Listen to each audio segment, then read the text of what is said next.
Hormuz நீரிணையில் எண்ணெய் கப்பல் ஒன்றை அதிரடியாக தாக்கிய IRGC. தொடர்ந்து முற்றுகையிட்டுள்ள அமெரிக்கா.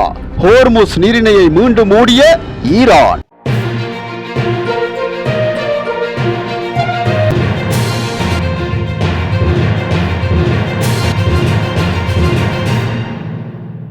ஹோர்முஸ் நீரிணையில் இருந்த எண்ணெய் கப்பல் ஒன்று ஈரானின் இஸ்லாமிய புரட்சிகர பாதுகாப்பு படையைச் சேர்ந்த 2 துப்பாக்கி படகுகளால் தாக்குதலுக்கு உள்ளாகியுள்ளது. பிரித்தானிய கடல்சார் வர்த்தக நடவடிக்கைகள் கண்காணிப்பு மையம் குறித்த தகவலை வெளியிட்டுள்ளது. இந்த சம்பவம் ஓமானுக்கு வடகிழக்கே 20 மைல் தொலைவில் நிகழ்ந்துள்ளதாக தெரிவிக்கப்படுகிறது. எண்ணெய் கப்பலும் அதன் பணியாளர்களும் பாதுகாப்பாக இருப்பதாகவும் குறிப்பிடப்பட்டுள்ளது.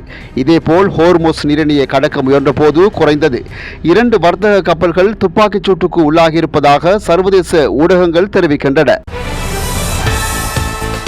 ஈரானிய துறைமுகங்களை அமெரிக்கா தொடர்ந்து முற்றுகையிட்டுள்ளதால் ஹோர்முஸ் நீரிணையின் மீதான கட்டுப்பாடு தற்போது அதன் முந்தைய நிலைக்கு திரும்பியுள்ளது என்று IRGCயின் கூட்டு இராணுவ கட்டளையம் ஒரு அறிக்கையை வெளியிட்டுள்ளது. ஈரானின் IRIP ஒளிபரப்பு நிறுவனத்தில் மேற்கோள் காட்டப்பட்ட ஓர் அறிக்கையில் முற்றுகை என்ற போர்வையில் அமெரிக்கா கடற்கொள்ளை மற்றும் கடல்வழி திருட்டுச் செயல்களை தொடர்ந்து செய்து வருகிறது என்று IRGC கட்டளையகம் கூறியுள்ளது. இந்த காரணத்தால் ஹோர்முஸ் நீரிணையின் மீதான கட்டுப்பாடு அதன் முந்தைய நிலைக்கு திரும்பியுள்ளது.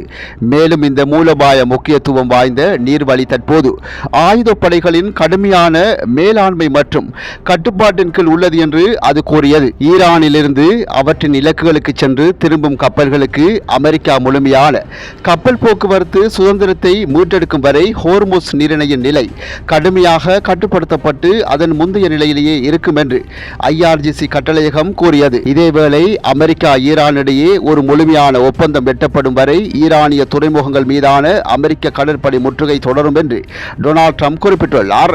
ஏப்ரல் 13 அன்று தொடங்கிய இந்த முற்றுகையால் இதுவரை 21 கப்பல்கள் திரும்பி ஈரானுக்கு திரும்ப வேண்டிய கட்டாயம் ஏற்பட்டுள்ளதாக அமெரிக்க மத்திய கட்டளை பிரிவு தெரிவித்துள்ளது.